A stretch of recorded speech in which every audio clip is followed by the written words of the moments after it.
gari sum talak te to ise amadi lai he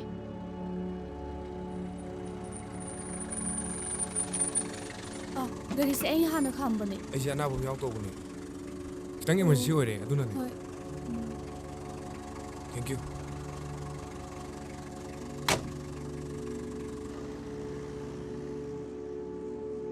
as nangi journey ai bo ai khong noi su chalagi da ai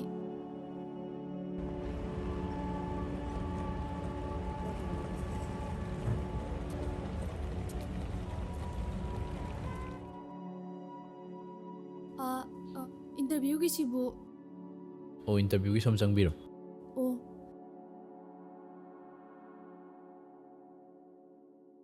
mem ai am ta changjara ke chango kai gi orabana interview gi ne mem hojikti pung 12 hele interview gi di loikhre interview gi oradi thopi khre yarni mathang khudong chaba lakpada mu haijarake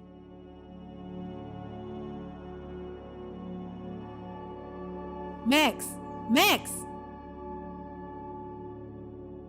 mem kai heavy do kaigino interview matam loiraga mi puntha thajalai siba interview loi khangjaudre mem yare mi makha tan thajala anu ko interview loikhra oi bani mem sorry mem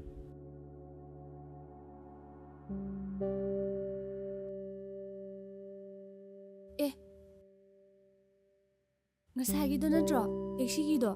au mane nga sai du ne no emergency do ga main to gorge kaishu thodo budi tawdre ai hoji hospital digi lai ni farida ai gi pau nuai tresu nangi pau ta bada nuai ado sida ke dawala amino ai do sida interview ama yaw bala ko ne interview hai je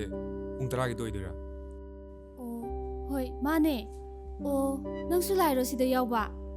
as nang ro ya roi ai su theng ya na yaraktre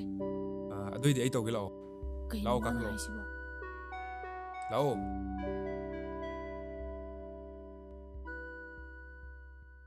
sir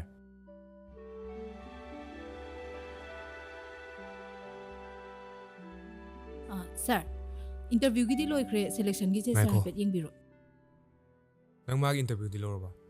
logja gi dre sir kai maram ge sir mado pung 10 gi interview ne 13 hela lai aduna logja hodre ma theng lai ji kai nu khangbra at least nang region phaw bu hang ba yai dana ma nga si theng libse koi clerk hospital na lai do ai nga si mai manak chaloi